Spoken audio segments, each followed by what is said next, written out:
Sí. Sí. Sí, sí, la veo. Bueno, empezamos entonces.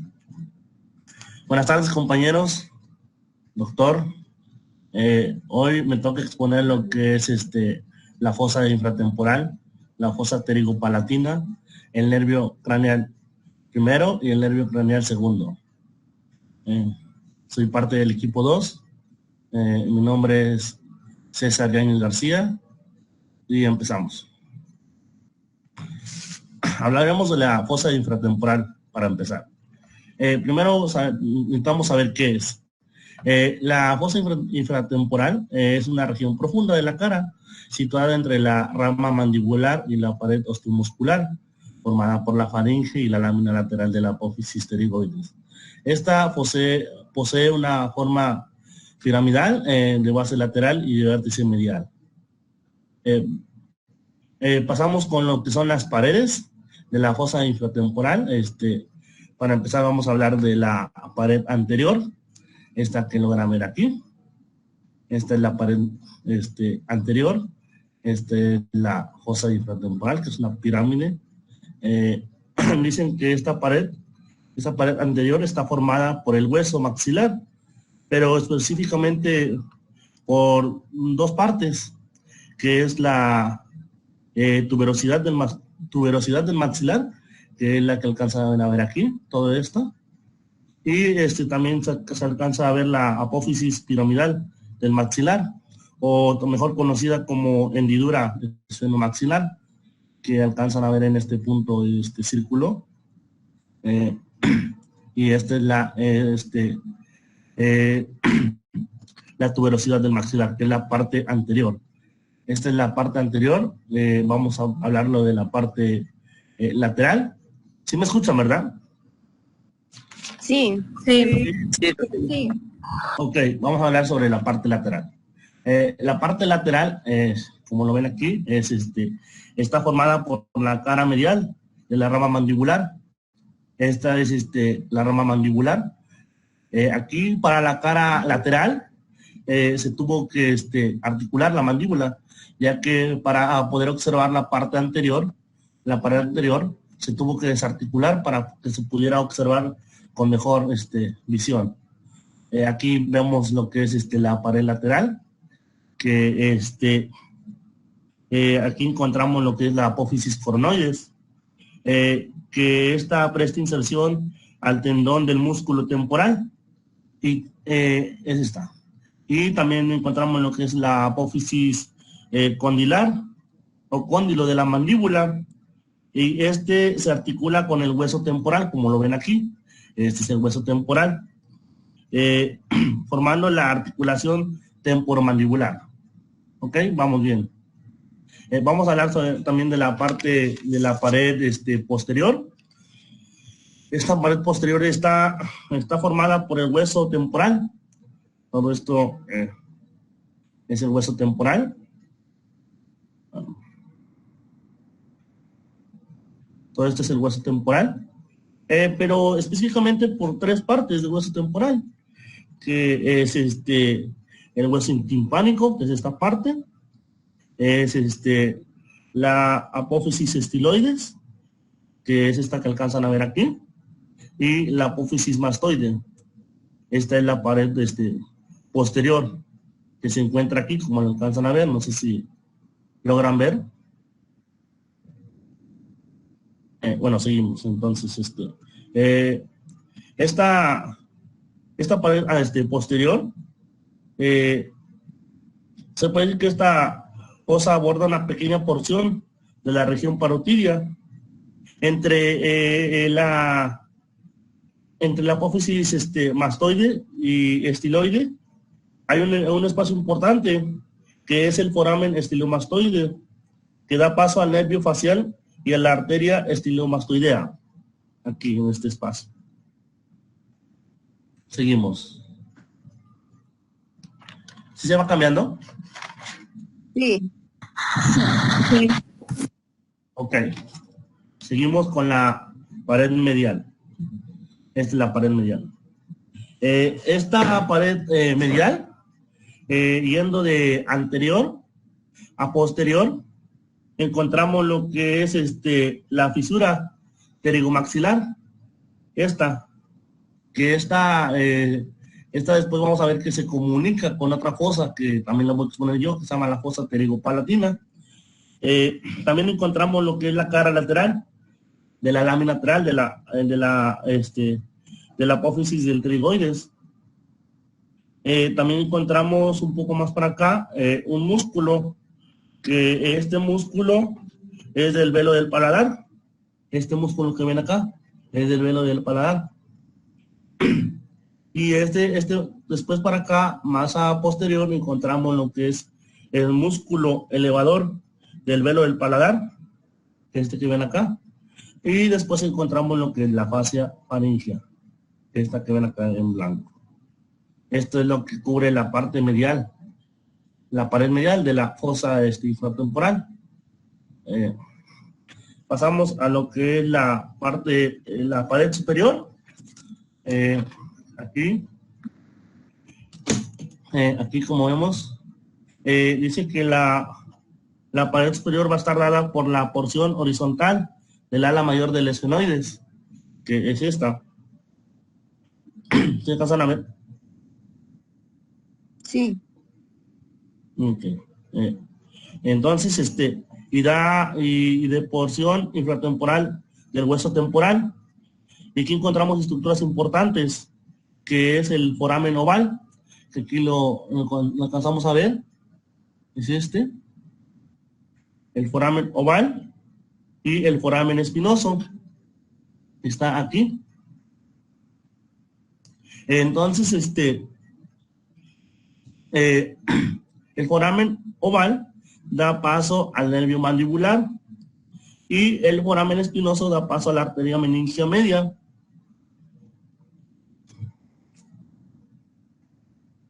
Entonces seguimos con la parte inferior. Dicen que anatómicamente hablando, varios autores han descrito que la fosa infratemporal no hay estructura anatómica, pero se toma el espacio angular, que es que forma el músculo pterigoideo interno, que es al insertarse al ángulo de la mandíbula, es Entonces se puede decir que la pared inferior de la fosa infratemporal como tal no está libre, no hay pared, pero se toma este espacio angular del músculo que se inserta al ángulo de la mandíbula. Seguimos. Ahora vamos a hablar sobre la fosa infratemporal, su contenido. Vamos a hablar sobre sus músculos, inervación, irrigación. El contenido músculo ligamentoso de la fosa infratemporal va a ser el músculo pterigoideo externo. Aquí lo alcanzan a ver, aquí le puse las siglas para que pudieran ustedes identificar mejor los músculos. Este es el músculo externo, músculo pterigoideo externo, que ven acá. También vamos a encontrar lo que es el músculo interno y el músculo medial. También vamos a encontrar el ligamento estenomandibular, que es y también una porción del músculo temporal, que aquí está abajo de este ligamento. No se alcanza a ver bien a simple vista, pero ahí está. Entonces, también contiene también contiene los nervios, que es el mandibular, que vemos aquí, con todas sus ramas. Vamos a estar todo esto. También encontramos al nervio óptico, al nervio cuerda del tímpano, que se encuentra por aquí. Aquí para que les puse referencia para que lo encontraran más fácil. Y también encontramos lo que es aquí, lo que corresponde la arteria maxilar con todas sus ramas. Y el contenido venoso que corresponde al plexo pterigoideo con todos sus ramos también. Todo esto, el plexo pterigoideo con todos sus ramos y la arteria maxilar con todas sus ramas. Esta es la irrigación. Vamos a hablar sobre las comunicaciones. Las comunicaciones de la fosa infratemporal. Dice que se comunica hacia adelante con la órbita, aquí vemos, a través de la fisura esfenomaxilar. También dice que se comunica con la fosa pterigopalatina a través de la fisura pterigomaxilar, que lo encontramos aquí, como se los dije hace rato, en la pared anterior, medial, ahí les comenté que estaba la fisura pterigomaxilar donde les expliqué lo de los músculos. Con la fosa craneal media, a través del foramen oval y el foramen espinoso, se comunica también con la fosa temporal a través del hiato que forma el foramen del arco cigomático que vemos aquí. También dice que la región maceterina se comunica con la escotadura mandibular. Aquí la vemos. Seguimos. La fosa pterigopalatina. Ahora vamos a hablar de otra fosa que está muy cercana, que está conectada con la fosa infratemporal, al igual que la fosa temporal. Esas tres fosas están comunicadas entre sí y ahora vamos a hablar sobre la fosa pterigopalatina. La fosa pterigopalatina se encuentra localizada inmediatamente posterior al seno maxilar, anterior al proceso pterigoideo del esfenoides, inferior al ala mayor del esfenoides y lateral al hueso palatino. Esta fosa tiene igual forma de pirámide invertida y es esta que vemos aquí. Esta como si fuera una gota de agua, pero invertida, ¿verdad? Seguimos. Vamos a hablar sobre sus paredes de la fosa pterigopalatina. Vamos a hablar sobre la superior. La pared superior dice que está compuesta por el cuerpo del esfenoides, que vemos aquí, este punto rojo. Ese es el cuerpo del esfenoides. Y por la apófisis orbitaria del palatino, que encontramos aquí está señalado. Entonces esta es la pared superior. Volvemos aquí arriba. Vamos a ver lo que es la parte inferior, que son estos dos de verde. Dice que la pared inferior es la unión de paredes de anterior y posterior. Entonces, para describir lo que es la pared inferior, tenemos que analizar lo que es la parte anterior, que es esta, y la pared posterior, que es esta. Entonces vamos a analizar lo que es la parte anterior, que la parte anterior es la cara infratemporal del maxilar superior. Entonces es esta. La parte anterior es la cara infratemporal del maxilar, que es esta, que alcanzan a ver aquí, en el color rosado. Este es el maxilar superior. Y la pared posterior está pintada por dos partes, que es el límite del pterigoideo externo, que vemos aquí. Este es el límite. Y también vemos aquí que está por la ala mayor del esfenoides. Aquí se tuvo que hacer un corte, si lo alcanzan a ver. Sí. Ok. Entonces, esta es la ala mayor del esfenoides. Aquí lo alcanzan a ver. Y este es el límite del pterigoideo externo. Entonces, con el maxilar superior forman lo que es la pared inferior. Por eso es que dice que la unión de paredes de anterior y posterior forman la pared inferior. ¿Sí van entendiendo? ¿Sí entendieron? Sí. Sí, compañero. Sí. Ok. Sí. Cualquier cosa me dicen. Entonces, seguimos con el límite interno. Dicen que el límite interno es que vemos aquí, es la lámina perpendicular del palatino, que este es el hueso palatino. Aquí alcanzamos a ver lo que es la lámina perpendicular del palatino. Y como la fosa ptericopalatina en externo, nos dice la bibliografía que está libre, o sea que no hay estructura anatómica que limite la parte externa porque comunica con la fosa infratemporal.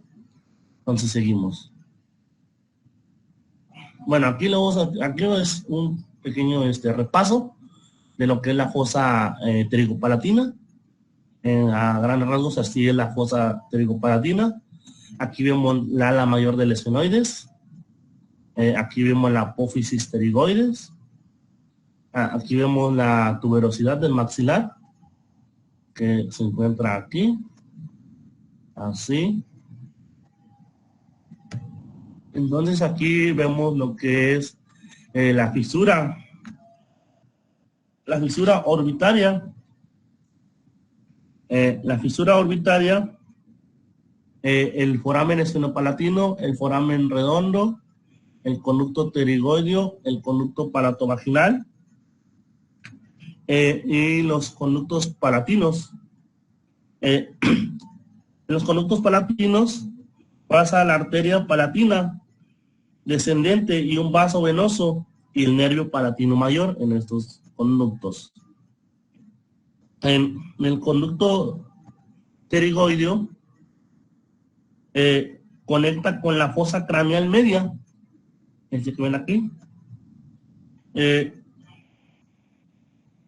Este que ven aquí, la fisura pasa la rama mandibular de la B2 del trigémino y también pasa por el foramen esfenopalatino.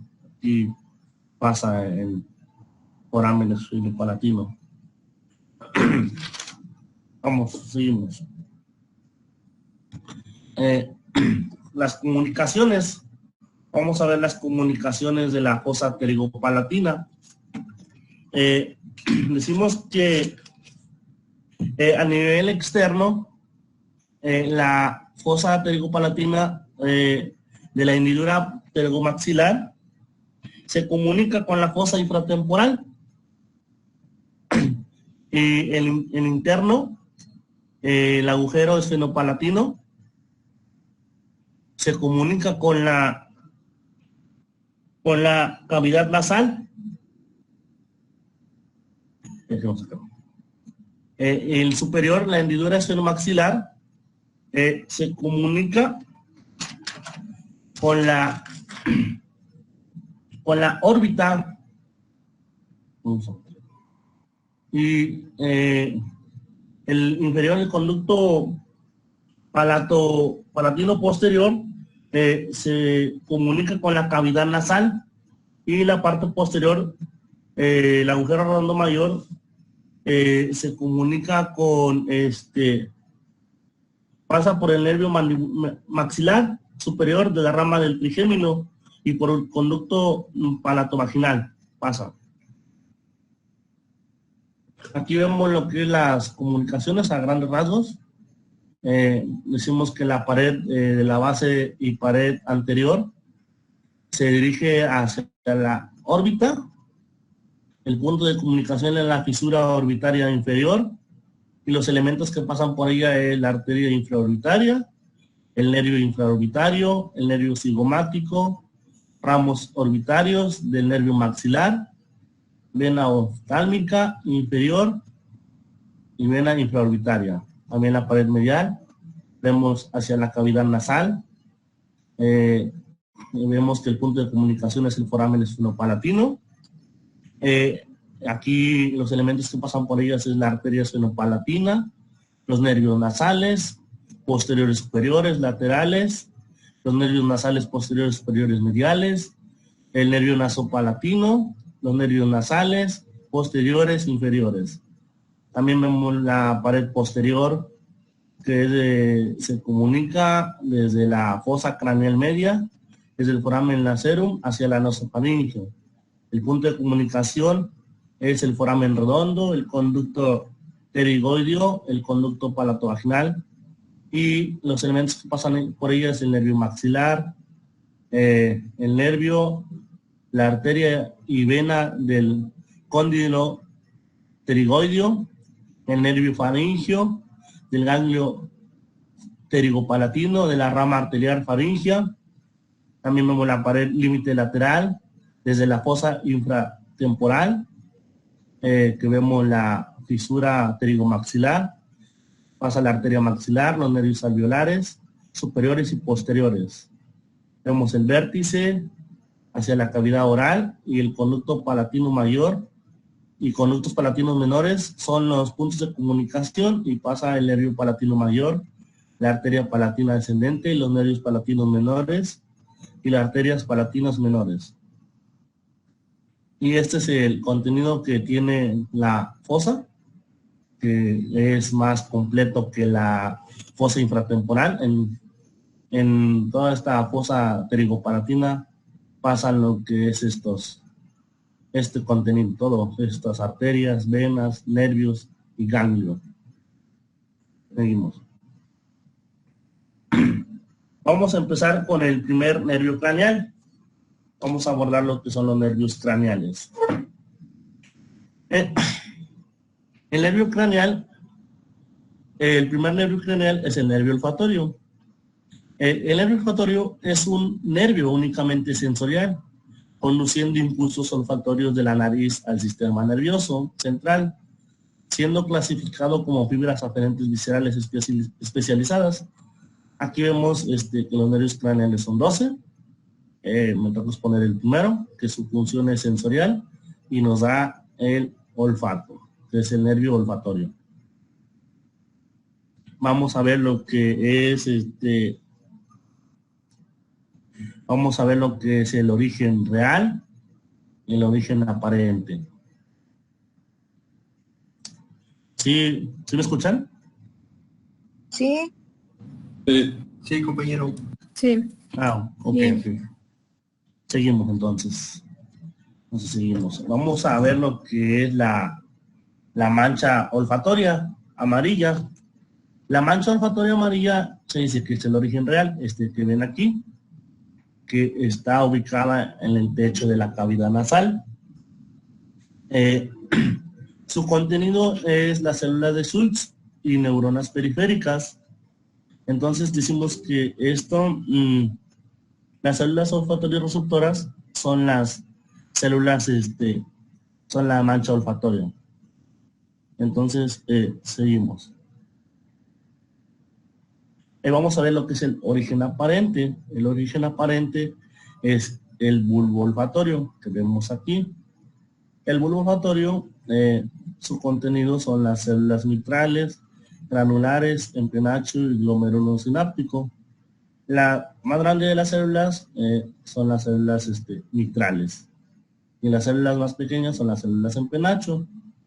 Vemos que está ubicado inferiormente, o está abajo la lámina cribosa del hueso etmoides.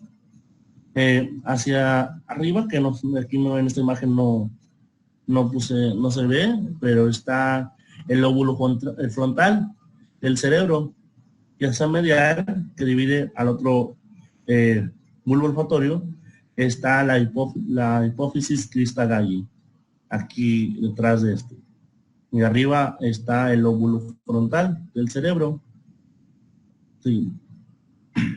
Vamos a ver lo que es el trayecto del bulbo olfatorio. Dice que va a recorrer la cara anterior. Pero primero vamos a empezar desde primero nosotros olfateamos, tenemos el sentido del olfato. Entonces llegan los olores transmitidos aquí a la cavidad nasal, al techo de la cavidad nasal, que llegan a la mancha amarilla, donde se encuentran las células de Schultz y las células las neuronas periféricas. Estas hacen sinapsis y llegan a lo que es el bulbo olfatorio. Esta es una estructura ovoidea que posee las células que ya les había mencionado, que son las células granulares, las células mitrales, las células en penacho y todas esas células. Entonces aquí llegan, cuando hacen sinapsis aquí, en las células y neuronas, y pasan al bulbo olfatorio. Entonces del bulbo olfatorio pasa a lo que es el nervio, el tracto olfatorio. Antes que nada, dice que es el nervio olfatorio, pero como tal, el nervio olfatorio, el primer nervio general, no es uno solo, como lo podemos ver en otros tipos de nervios, que hay uno que se identifica por ser el nervio. Aquí es un conjunto de nervios. Por ejemplo, aquí vemos uno, aquí vemos otro, aquí vemos otro y aquí vemos otro. Aquí, entonces este conjunto de nervios hacen lo que es el nervio olfatorio. Entonces, llegando al nervio, al bulbo olfatorio, pasa a lo que es el tracto olfatorio, que es aquí. Que es aquí y aquí. Dice que cuando llega al tracto olfatorio, después del bulbo olfatorio, cuando recibe los olores y regresa al bulbo olfatorio y pasa al tracto olfatorio, va a recorrer la cara anterior del lóbulo frontal y va a estar reposando sobre este surco o tracto olfatorio que vemos aquí, que se divide en dos. Aquí llega aquí y se divide en dos. Se divide en dos, igual aquí y acá. Es el bulbo olfatorio, para que lo vean mejor, y este es el tracto olfatorio. ¿Se lo alcanzan a ver? Sí. Sí. Este es el tracto olfatorio, este es el bulbo olfatorio, que es una estructura ovoidea, y este es el tracto olfatorio, que es una banda estrecha de sustancia blanca, que tiene un trayecto de extremo posterior del bulbo olfatorio hasta acá, hasta las estrías. Estas dos estrías se dividen en lo que es en medial y lateral. En medial y lateral. Entonces, decimos que formado aquí forman el trígono olfatorio. Este es el trígono olfatorio.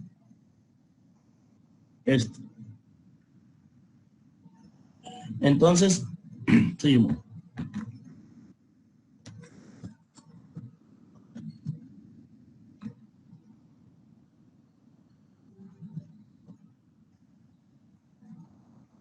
Entonces seguimos. Dicen que los centros olfatorios son estos.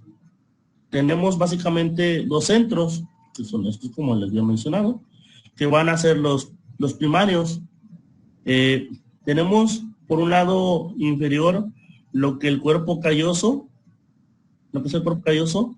Vamos a tener el área paraolfatoria o región subcallosa que vemos aquí. Y por el otro lado vamos a tener el área entorrinal, que se va a encontrar a nivel del giro para hipocampal, en lo que la amígdala y algunos autores lo llaman el uncus. El uncus. Vamos a ver entonces seguimos aquí otra vez. Este es el bulbo olfatorio, este es el tracto olfatorio. Decimos que la línea azul es una vía homolateral, ya que esta lleva directo al área entorrinal, y esta en rojo es una vía lateral que se va y pasa por la comisura blanca anterior, y esta va y se regresa, pasa al otro hemisferio y vuelve a hacer la vuelta al bulbo olfatorio, al tracto olfatorio, llega al bulbo olfatorio y se regresa y vuelve a insertarse al área entorrinal. Vamos a ver, para que no se confundan tanto. Es una persona, ustedes huelen una flor, olfatan una flor, entonces esta llega al techo.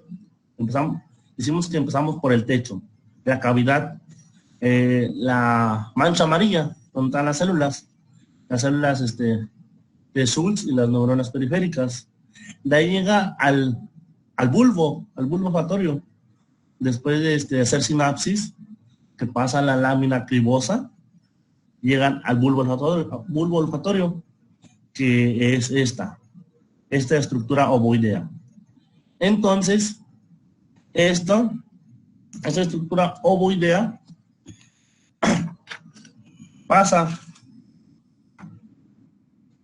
se pasa directo. Esta ruta lateral se va directo al área entorrinal. Se va directo. Entonces, así es donde llega el olfato y es la misma flor, pero pasa otra cosa. Esa misma flor la hueles y pasa a lo que es la cavidad nasal, el techo, y llega al bulbo olfatorio otra vez. Pero en vez de irse al área entorrinal, pasa a lo que es la comisura blanca y se regresa pasa al otro hemisferio y se regresa al tracto olfatorio, llega al bulbo olfatorio, hace sinapsis y se regresa a lo que es el área cortical, que es donde se da el olfato, la función del olfato.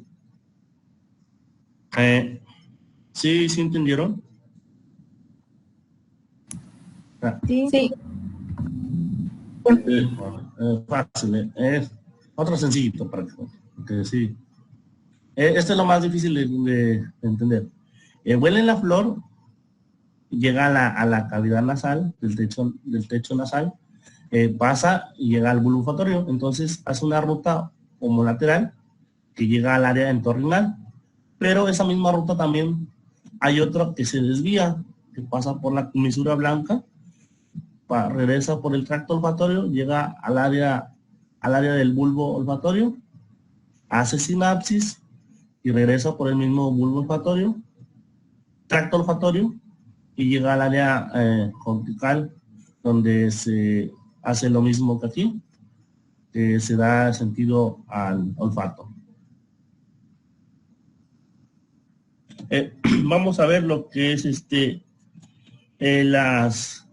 nervio olfatorio, cuando luego a veces llega a dañarse, dicen que son disosmias. Disosmias, que es es trastorno, osmias es función del olfato, entonces trastorno de la función del olfato. Vamos a ver lo que es la anosmia, que es cuando no puedes percibir olor.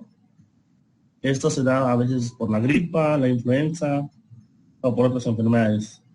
También vemos lo que es la hiperosmia. Hiperosmia es cuando tú olfateas de más, y esto se ocurre por intoxicaciones. También lo que vemos lo que es la parosmia. Es la parosmia, que es cuando olfateas algo distinto a lo que es. Esto se debe a problemas psicológicos y psiquiátricos a veces.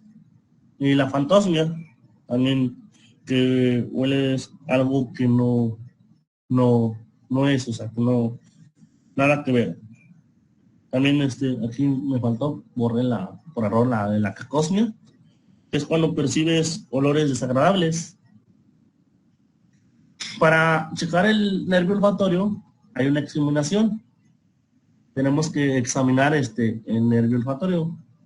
tenemos que checar que vas al médico y él va a checarte, te va a sentar en la camilla, me imagino, y tú va a decir que las vías estén despejadas, que tú cierres los ojos para que él te pueda dar una sustancia, obviamente no tóxica, para que tú puedas olfatear. Te va a pedir que te tapes una fosa nasal y te va a dar a oler la sustancia. Obviamente, como les dije, que no va a ser tóxica. Entonces, ahí se va a dar cuenta si hay problema en el nervio olfatorio o no. Seguimos. Vamos a ver lo que es el segundo nervio craneal. El segundo nervio craneal, que es el nervio óptico. Dice que los nervios ópticos conforman el segundo par craneal. Estos son unos nervios aferentes somáticos especiales que inervan nuestro sentido de la visión, o específicamente a la retina. Se origina de las fibras nerviosas que inervan a los fotorreceptores de la retina. Al igual que el primer nervio craneal, sus funciones son sensoriales, nada más que nos da la visión. Todos estos son nervios que son sensoriales. Sí. Vamos a ver lo que es el origen real y el origen aparente de este nervio. Se dice que el origen real es la capa de células ganglionares de la retina que tenemos en el globo ocular, y el origen aparente es el área visual primaria de la corteza occipital, que esta es la corteza visual. Es aquí el origen aparente. Vamos a ver su trayecto. Pero primero que nada les quiero explicar un poco sobre lo que consiste, de dónde parte el nervio óptico y cómo es que funciona. Entonces vamos a tener este paisaje que lo aprecian a ver ustedes con sus campos visuales. Entonces vamos a dividir lo que son los campos visuales para poder entender un poquito mejor lo que es el nervio óptico. Entonces tenemos aquí a la mitad. Vamos a dividir los campos visuales.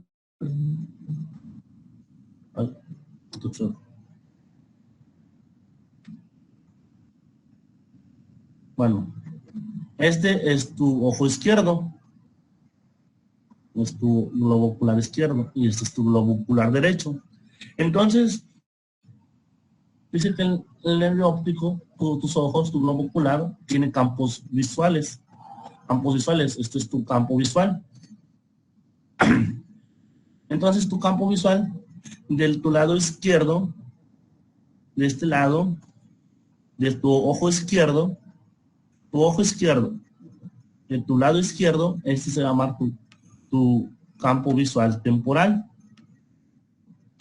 Y tu ojo izquierdo, del lado derecho, se va a llamar campo nasal. Tu campo visual se va a llamar campo nasal. Y en el ojo derecho, en tu lado izquierdo, se va a llamar campo nasal. ¿Por qué nasal? Porque aquí se aprecia, está la nariz. Nada más que no la alcanzan a ver porque no la enfocan.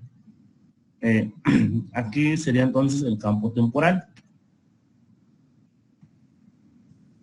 Ese es el campo temporal. Entonces, dice, y cuando el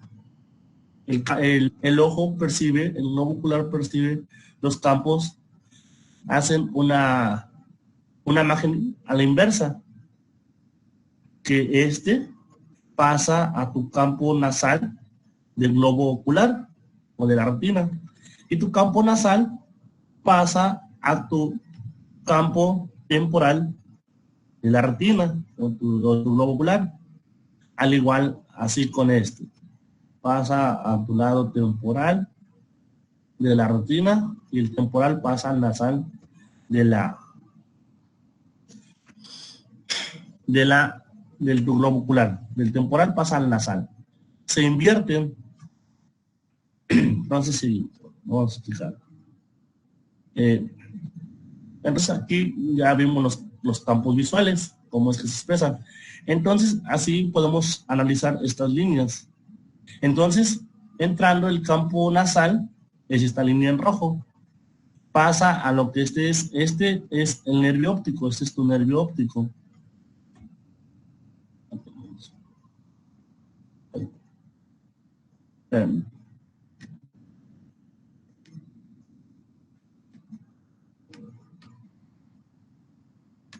Ok. Entonces vamos a ver. Estos son dos campos visuales, como les dije, temporal, nasal, nasal, temporal. Entonces el temporal pasa al nasal y el temporal pasa al nasal. Entonces este nasal pasa a tu campo temporal y sigue una dirección directa. Entonces este es el nervio óptico, como lo ven, este es un nervio óptico. Entonces este nervio óptico llega a lo que es el quiasma óptico. ¿Alguien habló? No, todo bien. ¿Todo bien? Ok. Entonces llega al quiasma óptico. De estos campos llega al quiasma óptico. Del nervio óptico llega al quiasma óptico. Entonces, aquí llega y sigue su dirección. El campo nasal sigue su dirección. Y el campo temporal de aquí, el campo nasal de aquí, sigue su dirección. Pero los campos temporales se invierten y se cruzan, como lo ven aquí. Se cruzan. Entonces, llegando al quiasma óptico, se invierten y de ahí pasan al tracto óptico. En el tracto óptico que emerge del quiasma,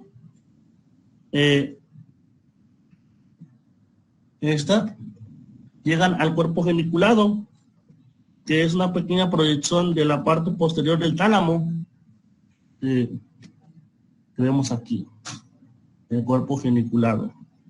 Entonces, el cuerpo geniculado consta de 6 capas de células en las que establecen sinapsis. Esas establecen sinapsis con los axones del tracto óptico y de ahí abandonan el cuerpo geniculado y pasan para formar parte de la radiación óptica, que llegan aquí. La radiación óptica son los axones de las células nerviosas del cuerpo geniculado lateral. En esta corteza se localiza el reconocimiento de la radiación, pasan a la corteza y aquí se localiza el reconocimiento de los objetos y de la percepción del color. Entonces todo esto es lo que pasa. El nervio óptico es todo el trayecto que hace para llegar hasta la corteza visual y aquí es donde da la imagen y da la imagen visual de lo que nosotros observamos.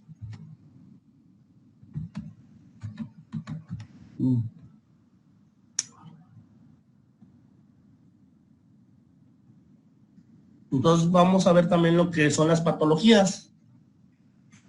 Las patologías, que es la amaurosis unilateral, que es la pérdida temporal de la visión en un ojo debido a la ausencia de sangre en la retina. Esto se puede dar en el área afectada, se puede dar en la retina, como bien le dije, o en el nervio óptico. También tenemos lo que es la heteronima, que el área afectada es el quiasma. La heteronima es cuando se han perdido mitades opuestas en ambos campos visuales. La homónima es en el tracto, el área afectada, que afecta a la mitad derecha o izquierda del campo visual de ambos ojos. Y la cuadranopsia se da en la radiación o en la corteza visual. Y esto es cuando se pierde solamente una cuarta parte de tu campo visual. Para analizar el nervio óptico se hace una examinación. Tú acudes a tu médico y él te va a hacer una examinación. Va a checar tu dureza visual, te va a pedir que tapes uno de tus globos oculares y que identifique los números. Él te va a poner con los dedos, te va a decir qué número es, cuántos son y así. También vemos lo que es la campimetría. La campimetría es un examen que se hace cuando el doctor te pide que vea su nariz o cualquier objeto que no se mueva y te pide que le identifiques qué está haciendo con sus manos. Eso sirve para analizar lo que son los campos visuales y también es lo que es la exploración del fondo de ojo. La exploración del fondo de ojo se da se necesita solamente un oftalmoscopio para que el médico o el oftalmólogo te pueda analizar el fondo del ojo. Bueno, y esto sería todo de mi parte.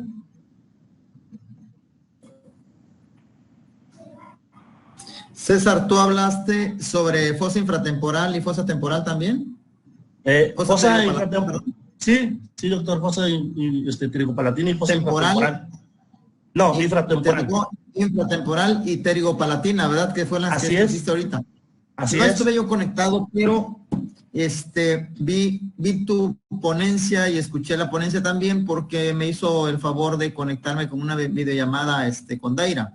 Entonces sí estuve, a pesar de que no estuve aquí conectado en Meet con ustedes, pero sí estuve escuchando tu ponencia, que fue la del día de hoy. Oye, y lo de nervio óptico y nervio olfatorio, ¿por qué fue? ¿Viene en el temario? Eso ahí mandó en el temario. ¿Seguro? ¿Eres del equipo 2? Sí.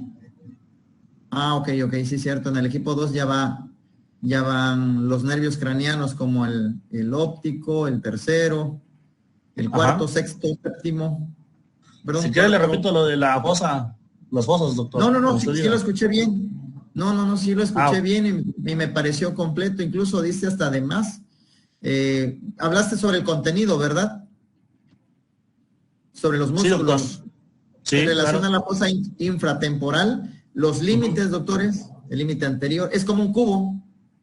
El límite anterior, el límite posterior, el límite lateral, medial, el techo y el piso.